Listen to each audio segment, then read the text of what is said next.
This is CNN Student News, 10 minutes of current events for middle and high school students with no commercials. I'm Carl Azus. Can you name the world capital with the worst air quality on Earth? Here's a hint, it's not in China. It's in southern Asia, the nation of India. It's New Delhi. Last year, the World Health Organization labeled New Delhi the most polluted capital city. This month, Indian Prime Minister Narendra Modi instituted a new program. It'll monitor air quality in 10 Indian cities. It'll track their pollution levels and label cities green for cleaner air and red for dirtier air. It's intended to help the public see and take action in response to high pollution levels. India's leader says he's trying to change the international view that India doesn't care about the environment. Early morning, barely visible in the smog, Delhi's iconic India Gate. For years, most people in the sprawling city of 23 million never questioned the quality of the air. Just a mix of desert dust and winter fog was the urban myth.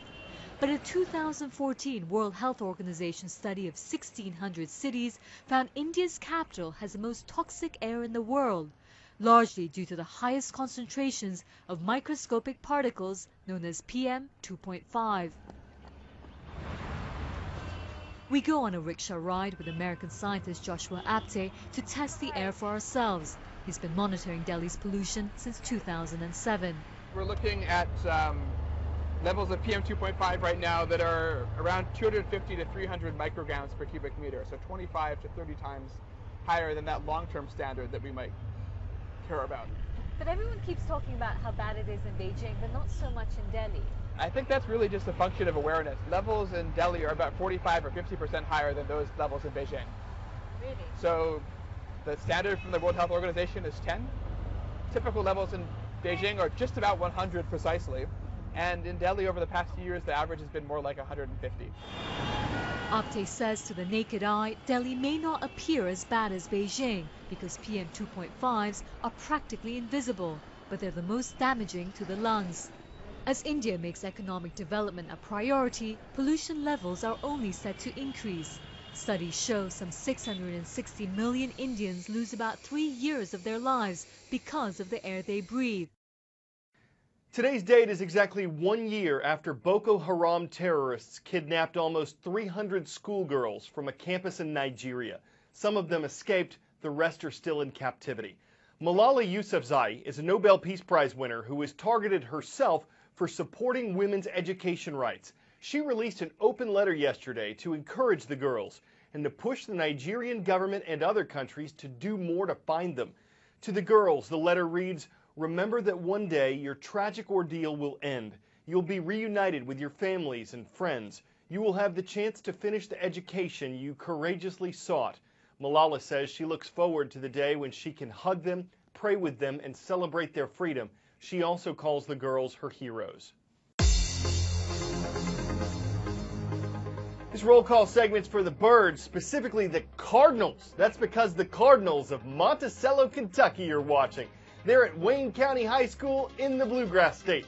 The Cardinals of Redwood Falls, Minnesota are next. They're perched at Redwood Valley Middle and High Schools in the land of 10,000 lakes. And guess who? The Cardinals. Davison Middle School in Davison, Michigan rounds out today's roll. There are now 4 major U.S. political candidates who've declared they're running for president in 2016. Republican Senator Marco Rubio made his announcement yesterday. The lawmaker from Florida joins 2 other Republicans and 1 Democrat in the race for the White House. We're more than a year and a half from Election Day, but for perspective, campaigns for the 2008 presidential election began almost 2.5 years before the vote. This is a taxing time of year for many of your parents. Tomorrow's Tax Day in America. It's the deadline for filing last year's tax returns with the Internal Revenue Service, the IRS. A lot of folks will owe money to Uncle Sam. A lot of folks will get a tax refund. Income tax is constitutional. The 16th Amendment, which was ratified in 1913, gives Congress the power to impose and collect income taxes, and it would take an act of Congress to change that. If you don't pay your taxes, the IRS will eventually find you. We know a lot of people get hauled into court for their back taxes. About 1/5 of it goes to defense, about 1/5 goes to Social Security, another 1/5 goes to healthcare, and a little less than that goes to veterans. We had an income tax during the Civil War. Then it was declared unconstitutional by the Supreme Court in 1895. Then the income tax came back in 1913, and that sets up the modern income tax as we know it today. One of the reasons that historians think we pay in the spring was at one point taxes were levied mostly on the rich, and the rich started to get out of town for the summer in the spring. So the government wanted to collect taxes in the spring before rich people skipped town.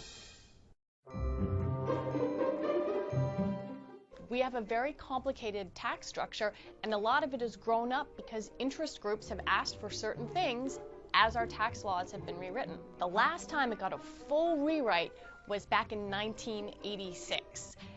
Ever since then, most lawmakers have been talking about how complicated the tax code is, but no one's rewritten it. There are all sorts of battles about the tax code. Some people have proposed flat taxes, a national sales tax, whether the rich should pay more in taxes.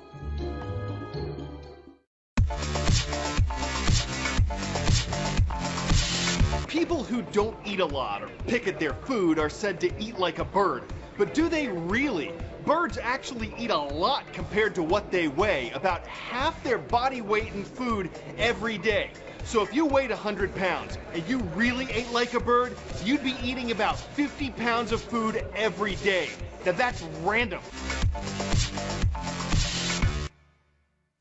All right, alien life makes for a great headline. To be clear, humans haven't found it. Scientists with the National Aeronautics and Space Administration believe finding water is key to finding signs of alien life, since water harbors so many forms of life on Earth. As they scour the solar system for water, they're optimistic of finding life in really tiny forms in the years ahead. Discovering alien life. It's the holy grail of space exploration. Well, NASA's chief scientist Ellen Stofan says that such a finding is not that far off. She expects that we'll find indications of life within the next decade and definitive evidence within the next 30 years. Within all of our lifetime, though, we're going to understand that there is life on other bodies in the solar system. We're on the verge of things that people have wondered about for millennia. Are we alone? Why the burst of optimism? Water.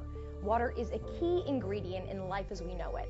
And scientists say if you find water, your odds of finding life go up. And it turns out our galaxy is a soggy place. Outside of our solar system, astronomers think there may be many worlds covered by deep oceans.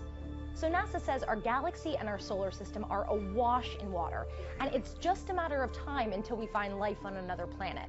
But don't expect little green men. A stranger from the outside. NASA says expect little green microbes.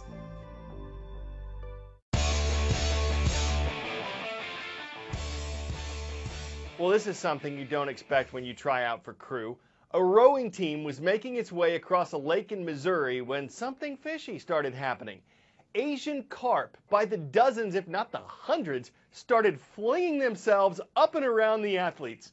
The flying fish are known to cause cuts and worse injuries to boaters, but the iReporter who got this video said no one was seriously hurt.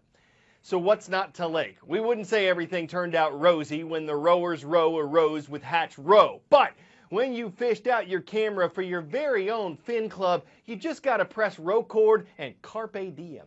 I'm Carpal Azus for CNN Student News.